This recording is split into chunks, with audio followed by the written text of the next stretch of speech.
মানুষ পারে না এমন কিছু নাই। মানুষ যা কল্পনা করতে পারে মানুষ তা করে দেখাতে পারে। এজন্য আমাদের কল্পনার জানালাটাকে বড় করতে হবে। আই রিপিট, মানুষ যা কল্পনা করতে পারে, ইমাজিন করতে পারে, সেটা মানুষ করে দেখাতে পারে। ওই ক্যাপাসিটি দিয়ে আল্লাহ তাআলা মানুষকে তৈরি করেছেন। সুবহানাল্লাহ, সুবহানাল্লাহ। লাকাদ খালাকনাল ইনসানা ফি আহসানি তাকওয়িম। এই ব্রেনকে খাটিয়ে মানুষের কত ইনভেনশন, কত ডিসকভারি, মানুষ সভ্যতার পর সভ্যতা বিনির্মাণ করেছে।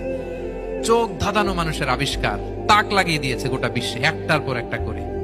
আল্লাহ এমন ভাবে মানুষকে তিনি তৈরি করেছেন। লাকাদ খালাকনাল ইনসানা ফি আহসানি তাকওয়িম। চমৎকার অবয়বে, তার দৈহিক অবয়ব যেমনি সুন্দর, তার বুদ্ধিগত, তার চিন্তাগত, তার ইন্টেলেক্ট, এটাও তেমন সুন্দর, এটাও তেমন চমৎকার।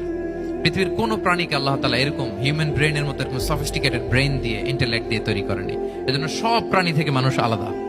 সব প্রাণী থেকে মানুষের চিন্তা, বিবেক, বুদ্ধি এগুলো আলাদা।